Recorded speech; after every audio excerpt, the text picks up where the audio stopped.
देखते रहिए program Roshan Pakistan with Salman Luqman only on OPTV global. समंदर पार पाकिस्तानियों की आवाज़।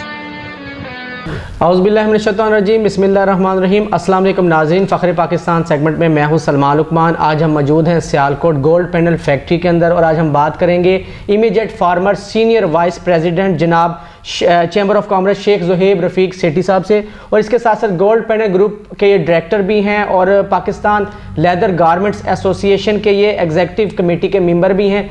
पाकिस्तान में बहुत ज़्यादा इन्होंने काम किया और इसके साथ साथ सियालकोट चैम्बर ऑफ कॉमर्स के लिए इनकी जो बेशुमार खिदमात हैं, अगर बात की जाए चैम्बर ऑफ कॉमर्स के हवाले से तो पूरे पाकिस्तान में इन्होंने जो है चैम्बर ऑफ कॉमर्स सियालकोट का नाम रोशन किया और बहुत ज़्यादा मेहनत किया चैम्बर ऑफ कॉमर्स के लिए। सर बहुत बहुत शुक्रिया कीमती वक्त देने के लिए। सर आपके सामने माशाल्लाह आपका एक्सपीरियंस भी है और आप माशाल्लाह काफ़ी ज़्यादा मेहनत भी करते रहे। क्या समझते हैं जो हमारी एक्सपोर्ट है, पाकिस्तान में बिजनेसमैन हैं, जिस तरह आप दीगर ममालिक में भी देख रहे हैं, पाकिस्तान का नाम आपने बेहतर किया सियालकोट का, तो किस तरीके से आप देख रहे हैं आगे बिजनेसमैन को चलना चाहिए और एक्सपोर्ट के मामले किस तरीके से देखने चाहिए? जी बहुत बहुत शुक्रिया। पहली तो बात यह कि माशाल्लाह Sialkot city is a great pride of Pakistan, is a great inspiration for the complete world के माशाल्लाह जिस हम लोग रिप्रेजेंट कर रहे हैं और पाकिस्तान की जो टोटल एक्सपोर्ट है $30 billion, than 10% coming from Sialkot $3 billion की इस सिटी की एक्सपोर्ट है। और मैं समझता हूँ कि जब last 2 month before prime minister of Pakistan Mian Muhammad Shehbaz Sharif साहब ने एक मीटिंग कॉल की जिसका नाम था टर्न अराउंड कॉन्फ्रेंस, जिसमें एहसन इकबाल साहब भी मौजूद थे। तो मुझे वहाँ पे Sialkot chamber of commerce industry की तरफ से रिप्रेजेंटेशन का मौका मिला कि किस तरह हम एक कंड्यूसिव एक्सपोर्ट एनवायरनमेंट बना सकते हैं, किस तरह इस कंट्री के एक्सपोर्ट को हम $100 बिलियन तक लेके जा सकते हैं। तो मैं समझता हूँ कि अगर इस मुल्क की बका है, इस मुल्क की तरक्की है, that is only relying with the export industrialization, कि किस तरह हम एक बिजनेस फ्रेंडली पॉलिसीज़ बना सकते हैं, किस तरह हम लोगों को बिजनेस एनेबल एनवायरनमेंट दे सकते हैं ताकि इस मुल्क की एक्सपोर्ट को, जो हमारे प्राइम मिनिस्टर साहब का विजन है, जो कि हमारे दूसरा एक कंट्री का जो एक हमारा विजन होना चाहिए कि हम एक्सपोर्ट को किस तरह लेके जाएँ। तो मैंने उस मीटिंग में प्राइम मिनिस्टर साहब की मौजूदगी में जो कि जिन पॉइंट्स पर डिस्कस किया कि देखें सबसे इंपॉर्टेंट चीज़ है कि creation of business friendly environment for investment and growth किस तरह होनी चाहिए। इसके अलावा जो हमारी डिजिटल इकॉनमी है, IT एक्सपोर्ट्स एंड स्टार्टअप्स को हमें किस तरह के फैसिलिटेट करना चाहिए। इसके अलावा हमारा जो रोल ऑफ साइंस टेक्नोलॉजी और इनोवेशन है उसमें हमें क्या क्या करने की ज़रूरत है। इसके अलावा जो हमारा SMEs हैं, क्लस्टर बेस्ड डेवलपमेंट है and value chain gap improvements हैं to enhance export led growth, उसमें हमें क्या क्या करने की ज़रूरत है। तो मैं समझ रहा हूँ जब जो सबसे पहला हमारा है कि हम जो creation of business friendly environment for investment and growth में जो हमें करने की ज़रूरत है कि एक रेगुलेटर्स जो हैं should be bound by a code of practice and principles and unnecessaries NOCs हैं and permit should be eliminated. इसके अलावा जो हमारी एक low risk business should be allowed to establish without any permits approval as NOCs हैं। और उसके अलावा business should be registered only once and all department should use this information, जो कि मुख्तलिफ 20 से 25 डिपार्टमेंट्स होते हैं जिनमें जाके रजिस्ट्रेशन करवानी पड़ती है, उनसे एक वन विंडो ऑपरेशन होना चाहिए। Then extensive use of technology to reduce government to business interaction जो है, इंटीग्रेशन है, उसमें हमें टेक्नोलॉजी की तरफ यूज़ करना चाहिए। हमें जो अपनी टैक्स कलेक्शन है उसकी तरफ जाना चाहिए। अभी आपके सामने दुबई है, सिंगापुर है, सिंगल टैक्स सिस्टम है, तो वहाँ पे उनको टैक्स जनरेशन भी ज़्यादा होती है और मुल्क की इकॉनमी में भी बड़ी वो अपना रोल प्ले करते हैं। इसके अलावा हमारी जो डिजिटल इकॉनमी है, IT एक्सपोर्ट्स हैं एंड स्टार्टअप्स हैं, मैं समझता हूँ जो रिवर्स टैक्स क्रेडिट रिजीम्स हैं इसको इमीडिएटली रीइंस्टेट करने की ज़रूरत है। जो इनकम टैक्स की जो एग्जम्पशन है फॉर IT और जो इनकी कंपनीज़ हैं इनको 2030 तक मैं समझता हूँ कि उनको एक लिवरेज देनी चाहिए, उनको हमें टैक्स फ्री करना चाहिए to compete with other emerging markets हैं, जिससे हमारे रीजनल कंपेटिटर्स हैं। इंडिया है $150 बिलियन पे उनकी IT एक्सपोर्ट चली गई है।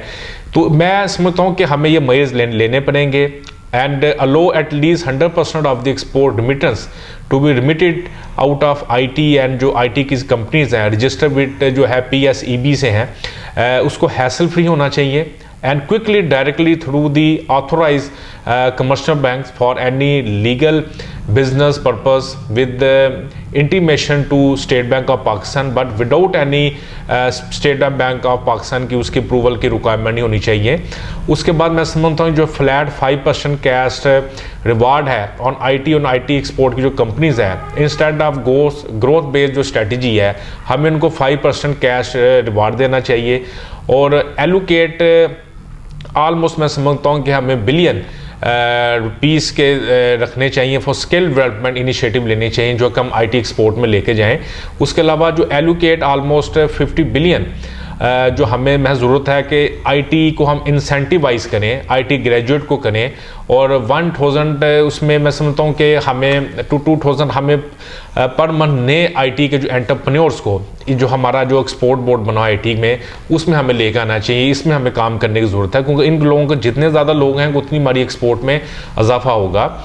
इसके अलावा देखें हमारे role of science technology and जो इनोवेशन है, तो मैं ये समझता हूँ एक्रीडेशन एंड जो स्टैंडर्डाइजेशन है should be use as tool for enhancing exports and minimizing sub standard जो इम्पोर्ट्स हैं उसमें हमें काम करने की ज़रूरत है। Then establishment of centralize data repository to facilitate all the relevant stake holders including academia, आपकी इंडस्ट्री है, आपका R&D ऑर्गेनाइजेशन है, and improve evidence based decision making जो हमें करने की ज़रूरत है। इसके बाद जो स्किल गैप एनालिसिस हैं, जो स्किल गैप एनालिसिस हैं in order to address the needs of the industry and to improve the employability of the graduates, उस पर हमें काम करने की ज़रूरत है।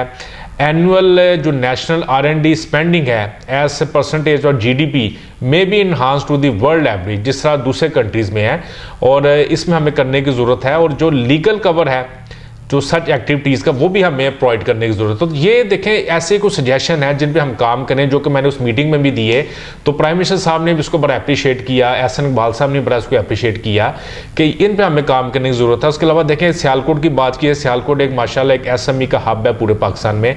तो देखें SME क्लस्टर बेस्ड जो डेवलपमेंट है, वैल्यू चेन की जो गैप इंप्रूवमेंट है to enhance export led growth, उसमें मैं ये चाहूँगा कि R&D and technical upgradation for this sector of cutlery है, लेदर है, IT है, स्पोर्ट्स गुड्स है, हमारी म्यूजिकल इंस्ट्रूमेंट हैं, इनमें हमें R&D या टेक्निकल अपग्रेडेशन की हमें इसमें सपोर्ट मिलनी चाहिए। एंड लिमिटिंग जो मार्केट डिस्टोरेशन है through price regulation and regulatory bodies, उनको अपना वर्किंग को एक्टिव करना चाहिए।